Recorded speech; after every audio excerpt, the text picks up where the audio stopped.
L'idem des sourcils, n'en déplaise à la préfecture de police, aurait pu demander si vert à l'aimable Parny.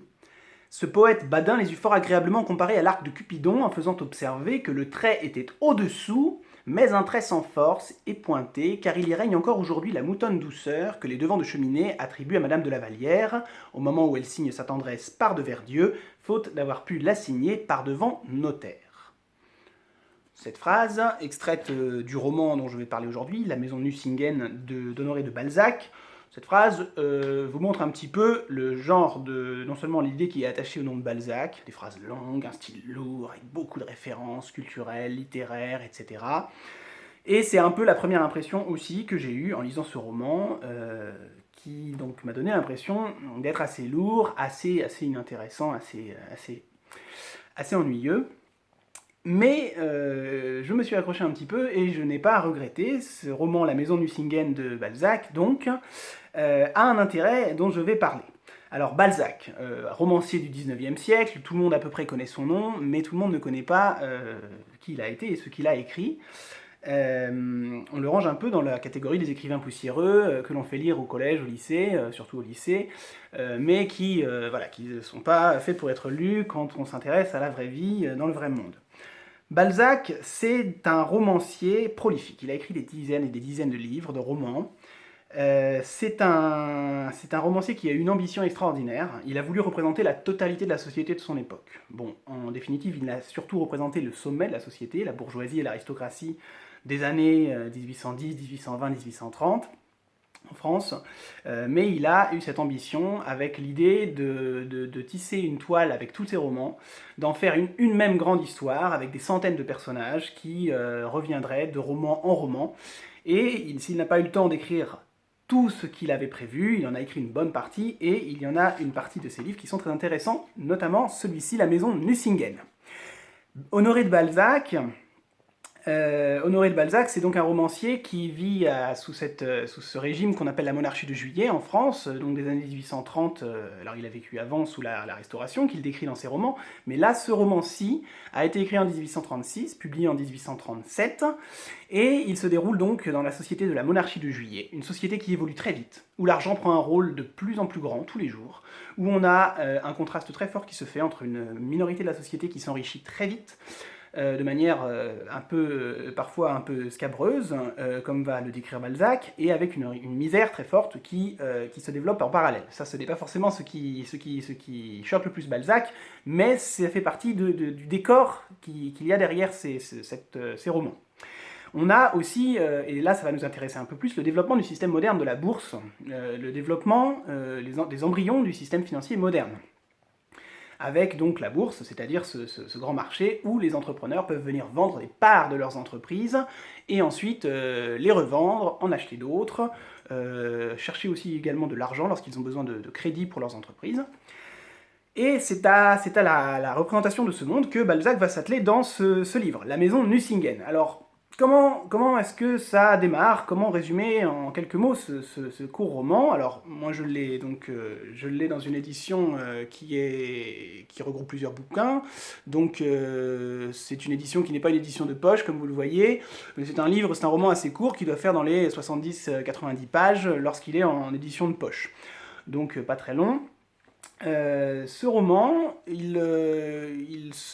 d'abord, il nous montre un dîner entre quatre jeunes hommes, dans les 30 ans, qui vont se raconter alors ce sont des jeunes gens plutôt intellectuels, qui vont se raconter des potins, qui aiment bien manger, bien boire, et qui aiment bien avoir des discussions un peu philosophiques, plus ou moins. Et le soir où ils se retrouvent, donc ça se déroule dans un restaurant, et le roman nous est présenté comme la conversation de ces jeunes gens, épiée par quelqu'un, par un client du restaurant qui se trouve dans une pièce à côté. Et les quatre jeunes hommes, qui sont donc en train de discuter, ils ont un petit coup dans le nez, ils en arrivent à parler d'un homme qui a une place importante dans les romans de Balzac, qui s'appelle Rastignac. Et Rastignac, ces jeunes gens se disent, mais cet homme-là n'avait pas le sou, il n'était pas très riche, un jeune qui venait de la petite bourgeoisie de province, enfin la petite noblesse de province plus exactement, qui essayait de faire fortune à Paris, mais jusqu'il y a peu, il n'avait pas beaucoup d'argent, et tout d'un coup il est devenu très riche. Que s'est-il passé? Et l'un des personnages va expliquer que c'est en rencontrant un grand financier qui s'appelle donc le baron Nucingen, qui est un personnage fictif, que Balzac a créé en fait en croisant, en s'inspirant de plusieurs personnages réels, dont le baron de Rothschild, qui était un des grands financiers déjà à l'époque sous la monarchie de Juillet, un des grands financiers parisiens. Et donc ce personnage de Nucingen, dans le roman, c'est un financier alsacien, assez pittoresque, et donc Rastignac, ce héros de Balzac, est devenu riche, nous dit le jeune homme, parce qu'il a participé à un coup financier monté par Nucingen, un génie de la bourse, un génie de la manipulation de l'argent. Et donc, c'est par cette porte-là qu'on va entrer finalement, avec Nucingen, avec Rastignac, dans le monde de la bourgeoisie parisienne et strasbourgeoise, mais surtout parisienne, de cette époque des années 1830. Alors, il a fallu s'accrocher un petit peu au début, comme je l'ai dit, mais il y a quelque chose d'assez piquant dans la manière de raconter l'histoire. On a donc l'un des personnages qui raconte l'histoire de Rastignac, l'histoire d'un coup financier monté par Nucingen qui va lui permettre de devenir très riche et d'en faire profiter ses amis. Et on a en parallèle les commentaires des trois autres personnages. Donc c'est un dispositif littéraire qui donne un côté assez intéressant et assez sympathique à l'histoire. On a les commentaires un peu satiriques, moqueurs des autres personnages. Un autre aspect, donc ça donne un côté assez littéraire, assez dynamique, pardon. Un autre côté qui m'a assez plu, pour rester sur le domaine littéraire, c'est que Balzac, c'est quelqu'un qui s'autorise à créer des mots. Je trouve qu'on est tendance aujourd'hui à être très timide sur l'innovation linguistique, à créer de nouveaux mots, à s'autoriser à créer de nouveaux mots, on va toujours se dire mais est-ce que ce mot existe bien? Bon, moi j'ai envie de dire quand il y a besoin d'un mot on l'invente, et s'il n'existe pas, tant pis, on en crée un nouveau et tant mieux, on enrichit la langue, il y a des mots qui meurent, il y a des mots qui naissent, la langue c'est un élément vivant. Balzac, il s'autorise à créer des mots comme servantisme, par exemple, le fait d'avoir la tendance à se soumettre. J'ai vérifié dans le dictionnaire, Laurent Robert, ce mot n'y figure pas, donc Balzac, il s'autorise à créer des mots, il ne va pas forcément aller chercher si on l'autorise à utiliser ce mot. Il parle du mot ossianisé, qui fait référence à Ossian, qui est un personnage littéraire très à la mode au début du 19e siècle, j'y reviendrai. Il invente le mot bibliophobe également. Là encore, j'ai vérifié, ce mot n'existe pas. Bibliophobe, c'est donc le contraire de bibliophile, c'est quelqu'un qui, non pas qui n'adore pas les livres, mais au contraire qui a peur des livres. Bien, ça c'était une petite parenthèse. Mais ce qui m'a le plus intéressé dans ce roman, ce n'est pas forcément la dimension littéraire, c'est le fait que Balzac, c'est le cas dans ce roman et c'est le cas dans bien d'autres, il mène en parallèle deux travaux. D'un côté, il raconte, il montre la société de son époque, et en même temps, il en fait l'analyse. Et ça, c'est extrêmement intéressant. Donc il nous montre des personnages, il nous montre la psychologie de ces personnages, comment ces personnages pensent, quelles sont leurs motivations, quels sont leurs désirs. Il nous montre qu'aussi certaines manières de voir le monde, certaines psychologies, sont attachées à certaines conditions sociales. Il nous montre aussi les mécanismes qui font que certaines personnes vont se regrouper, s'allier, et au contraire d'autres vont s'opposer et s'affronter. Quel lien également les gens tissent entre eux. Donc on a, vous voyez, une dimension sociologique dans les romans de Balzac et dans celui-ci en particulier, qui est très intéressante quand on veut comprendre la dynamique, justement la manière dont fonctionne la société.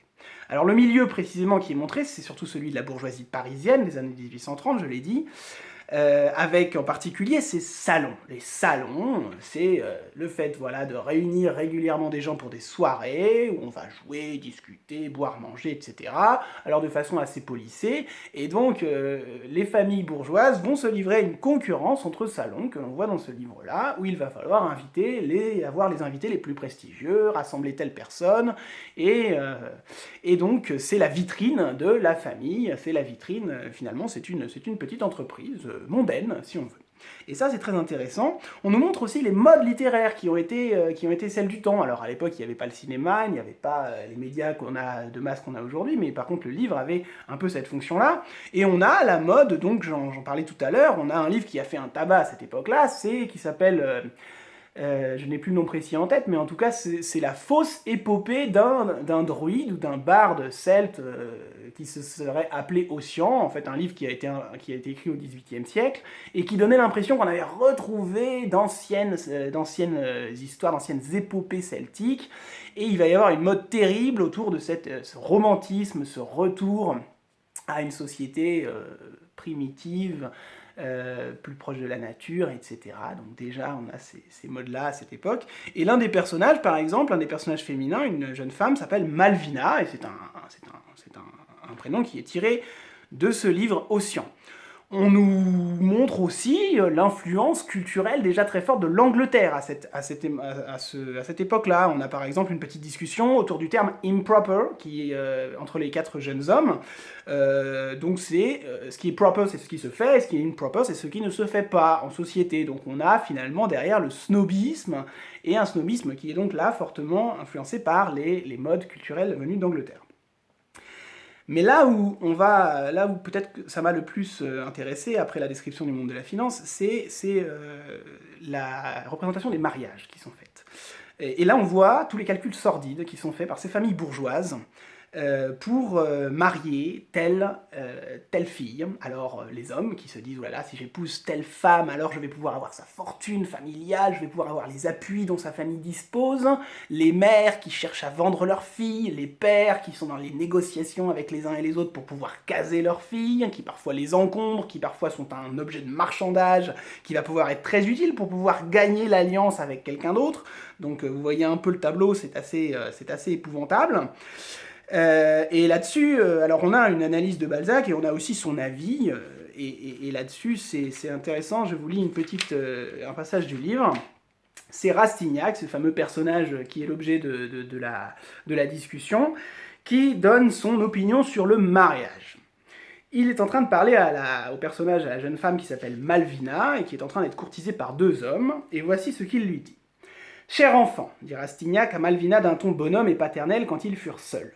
Souvenez-vous qu'un pauvre garçon lourd de sommeil a pris du thé pour rester éveillé jusqu'à 2 heures du matin, afin de pouvoir vous dire solennellement. Il parle de lui est resté éveillé, ils sont là dans un salon, dans une soirée, il est 2 heures du matin, et il lui parle seul à seul du mariage. Et il lui dit, mariez-vous. Ne faites pas la difficile, ne vous occupez pas de vos sentiments, ne pensez pas à l'ignoble calcul des hommes qui ont un pied ici, un pied chez les Matifat. Les Matifat, c'est l'autre famille dont un jeune homme fait la cour à Malvina. Ne réfléchissez à rien, mariez-vous. Pour une fille, se marier, c'est s'imposer à un homme qui prend l'engagement de la faire vivre dans une position plus ou moins heureuse, mais où la question matérielle est assurée. Je connais le monde. Jeunes filles, maman et grand-mère sont toutes hypocrites en démanchant sur le sentiment quand il s'agit de mariage. Aucun ne pense à autre chose qu'à un bel état, à une belle condition. Quand sa fille est bien mariée, une mère dit qu'elle a fait une excellente affaire. Et Rastignac lui développa sa théorie sur le mariage qui, selon lui, est une société de commerce instituée pour supporter la vie. C'est ce genre d'analyse qui rend aussi le roman très intéressant. On a une description, et bien sûr, ça s'appelle la maison Nucingen, et la maison Nucingen, c'est l'entreprise financière du baron Nucingen. On a donc une description du monde de la finance. Alors, je ne serais pas capable d'expliquer précisément la manière dont Nucingen a fait son coup financier en bourse, à la bourse de Paris, qui lui a permis de s'enrichir. Je ne suis pas sûr que Balzac soit très clair sur ce point-là. Je ne suis peut-être pas non plus parfaitement compétent dans ce domaine, mais tout de même, voilà, c'est un coup très compliqué. Mais ce n'est pas forcément l'essentiel d'avoir compris dans le détail ce coût financier. Ce qui est très intéressant, j'ai trouvé, c'est que derrière, ce roman montre que derrière la finance, qui apparaît souvent comme un monde très mystérieux, mécanique, fait de forces qu'on ne contrôle pas, qu'on ne comprend pas, il y a de l'humain, il y a des êtres humains, il y a des conflits d'intérêts, il y a des rapports de pouvoir, il y a des alliances, il y a des oppositions, etc. Et ce roman lève un peu le voile sur le monde, alors bien sûr c'est le monde de la finance d'il y a 200 ans, mais ça a tout de même un intérêt.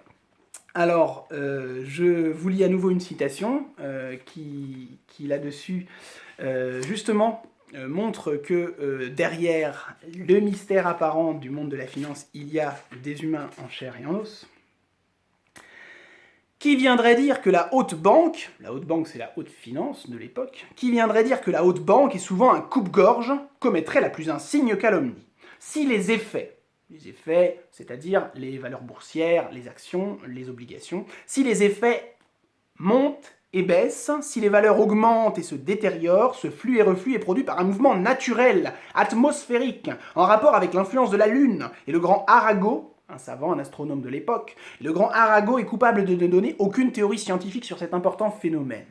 Ce que je trouve intéressant dans cette citation, c'est qu'elle montre que la finance est un monde qu'on comprend tellement mal souvent, donc on a l'impression qu'il est enrobé de tellement de mystères, que du coup il est comparé ici à un phénomène naturel. Alors qu'en fait c'est quelque chose de tout à fait humain, que l'on peut comprendre et que l'on pourrait même maîtriser si on s'en donnait les moyens. Bien. Dans cette dimension-là, de montrer l'humain derrière la finance, je voudrais faire un parallèle avec la série Billions, qui est une série tout à fait actuelle, et qui montre en particulier un des personnages principaux de la série, un financier américain, propriétaire et dirigeant d'une grande société, un fonds d'investissement, qui va donc spéculer, acheter des actions dans des entreprises, etc., pour faire grossir le gâteau de l'argent qui a été placé dans son entreprise. Et finalement, c'est une série qui a aussi ce grand mérite de montrer ce qu'il y a d'humain derrière le monde de la finance et ses mystères. Eh bien, la maison Nucingen de Balzac nous montre déjà ce que cette finance qui commence à se développer dans les années 1830 a d'humain déjà. Enfin, donc, Balzac n'apprécie pas du tout la société qu'il voit se développer. Il est assez nostalgique d'une société antérieure qui n'a pas vraiment existé, mais ça, c'est un autre sujet. En tout cas, la société de la monarchie de Juillet, dans laquelle la finance prend un essor considérable en France, subit la critique acerbe de Balzac. Et je vous lis à ce sujet une dernière citation, un dernier passage du livre, qui donne son analyse là-dessus. Et qui montre que pour lui, la société livrée au pouvoir de l'argent est victime, subit un chaos terrible. Il y a des actes arbitraires qui sont criminels d'individu à individu, lesquels actes criminels arrivent à rien, à n'être plus rien, n'avoir plus rien de grave quand ils sont étendus à une multitude quelconque, à une foule quelconque, comme une goutte d'acide prussique devient innocente dans un baquet d'eau. Vous tuez un homme, on vous guillotine. Mais avec une conviction gouvernementale quelconque, avec un soutien gouvernemental quelconque, vous tuez 500 hommes, on respecte le crime politique. Vous prenez 5000 francs dans mon secrétaire, vous allez au bagne.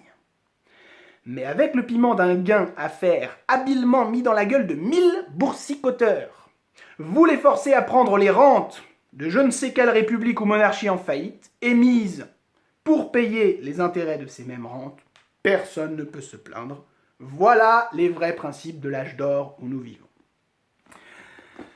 Et je finirai là-dessus, puisque c'est un livre qui lève le voile sur cette époque très importante aussi, parce qu'elle a vu le développement de bien des institutions qui se sont développées énormément et qui sont celles dans lesquelles nous vivons aujourd'hui.